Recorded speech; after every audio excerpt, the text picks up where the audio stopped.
Il a une particularité, c'est qu'il est transformable de là à là parce qu'il est rouge vif et en poudre ou séché. Il se vend dans le monde entier. J'ai vu ça sur un documentaire, le marché mondial du piment, je crois en Afrique de l'Est. Ça explose. Au Kenya, il y a un gars qui est devenu au Rwanda. Au Rwanda, oui, au Rwanda. Il est devenu multimilliardaire avec cette affaire de piment. Et il les vend jusqu'en Chine. Sur Alibaba.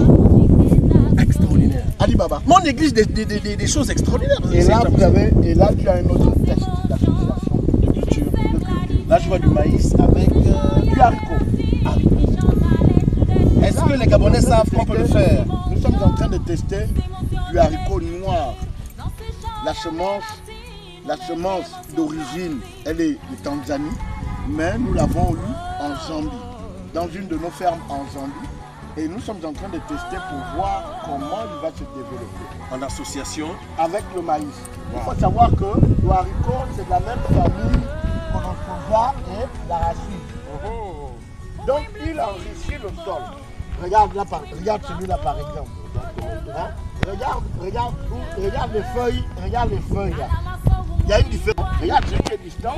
Regarde la verdure, le côté vert. Tu vois? Donc il y a toute une étude. Yannick et son équipe étudient en même temps le haricot et le maïs. Le maïs va servir de support. Tu vois là par exemple, là on a planté notre maïs en retard. Mais en fait c'est le maïs qu'on devait d'abord planter. Mais nous avons d'abord planté le haricot parce qu'on ne pensait pas planter le maïs ici. Yes. Et donc nous avons regardé, on a fait les recherches. Les étudiants ont fait la proposition. Tu vois, là par exemple, lui, quand il va grandir, les autres qui vont grandir, quand le maïs va grandir, les autres vont s'attacher au maïs. Ça va s'attacher au maïs. Tu vois, non? Sans impact sur le rendement. Au contraire. Bien au contraire. C'est lui qui il nous fournit l'azote. De l'azote. Il nous fournit beaucoup d'azote. Yannick, lundi on monte les carrés ici. Et on peut monter les carrés ici que l'équipe Isidore, c'est le même qui est là. Donc je remarque ici effectivement quelque chose qui est intéressant, c'est que tout va en billon. Vous appelez ça les billons, hein? Oui. Tout va en billon ici. Hein? Pour apprendre, pour utiliser un tracteur, il faut connaître le sol. Ouais. Il faut connaître le sol. Parce que le tractoriste travaille en fonction des recommandations de l'utilisateur du sol. Ok. C'est pas le tractoriste qui met juste la charrue et il dit bon, allez, on la boucle. Non. Il ne faut pas agresser le sol. Et donc, pour que l'utilisateur connaisse véritablement comment parle le sol, il faut qu'il apprenne à labourer. Oui. On commence par la houe. D'accord. On commence même par la machette, tu débrousses. Tu laboures, tu plantes, tu regardes. C'est à main d'homme. Ce sont les jeunes Gabonais qui font ça. Maintenant, ce jeune Gabonais là qui fait ça à la main, d'accord, il va connaître la valeur d'un tracteur.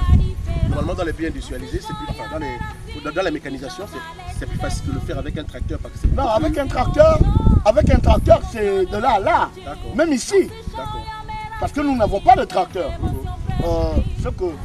Regardez, ce que nous faisons en 2-3 jours à la main, le tracteur nous fait ça en moins d'une heure. En moins d'une heure ici. Je comprends maintenant pourquoi les pays industrialisés ont des rendements beaucoup plus intéressants à cause de la mécanisation. Mais pour qu'ils arrivent à la mécanisation, regardons d'abord l'histoire. Ils sont passés par la houe. Après la houe, ils sont passés au bœuf. Yes. Après les bœufs, ils sont montés au fur et à mesure. Au fur et à mesure. Oui, Elie. Chers Gabonais, ce que nous vivons ici est extraordinaire. C'est-à-dire que c'est là où on comprend que l'agriculture, c'est vraiment le métier de Dieu. En fait, c'est le premier métier de l'homme sur la terre. C'est-à-dire que là, comme on dit, la terre ne ment pas. C'est-à-dire que la terre ne donne que ce que tu lui donnes, en fait. Voilà, il n'y a pas de magie. La terre ne va pas te refuser si tu la traites mal. La terre va te donner le meilleur si tu sais comment améliorer son rendement. En fait, la terre doit être comme une femme. La terre doit être comme une femme, il faut savoir la gérer. Et je pense qu'aujourd'hui, le temps est venu où chaque Gabonais, et c'est la deuxième fois que je viens ici, je suis toujours émerveillé à travers les explications techniques que donnent les experts. Mais on peut tout faire au Gabon. Regardez comment ce site-là arrive à faire des expérimentations. Vous avez de là-bas du piment, vous avez des haricots, vous avez du tournesol, vous avez de l'arachide, vous avez du maïs. C'est une école ouverte. On dit aux Gabonais, venez vous faire former. Et quand vous sortez d'ici, vous partez vous-même être des agripreneurs. C'est ça qu'il faut faire. Et nous, en tant que transformateurs agro-industriels, on est obligé de suivre ces agriculteurs, de suivre ces experts, parce que demain, c'est le Gabon qui gagne. Et moi, je suis toujours fier de voir des Gabonais qui... On n'a plus besoin d'aller à l'étranger pour aller chercher des experts. Non, il y a des experts comme Hervé, des experts comme Yannick, des experts gabonais, même qui peuvent aujourd'hui former des Gabonais de notre contexte actuel et développer l'agriculture et l'agro-industrie. Moi, je ne peux pas transformer si vous, Gabonais, qui êtes dans l'agriculture, ne produisez pas. Qu'est-ce que je vais transformer? Les machines vont tourner elles-mêmes. Donc c'est le moment dans cette 5e République que chacun se lève. Le président de la République a donné un coup d'accélérateur. Les autres gouvernements ont essayé de donner des coups d'accélérateur. Ça n'a pas du tout marché. Peut-être qu'il faut qu'on se réassoie. Peut-être qu'il faut qu'on fasse des assises nationales de l'agriculture pour savoir qu'est-ce qui ne va pas et qu'est-ce qui doit marcher. Sinon, on va se retrouver dans cette 5e République avec les mêmes résultats que nous avions connus par le passé. C'est le Gabon qui gagne.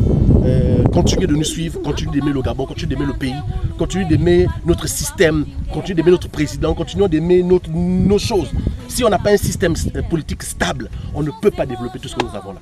C'est le Gabon qui gagne.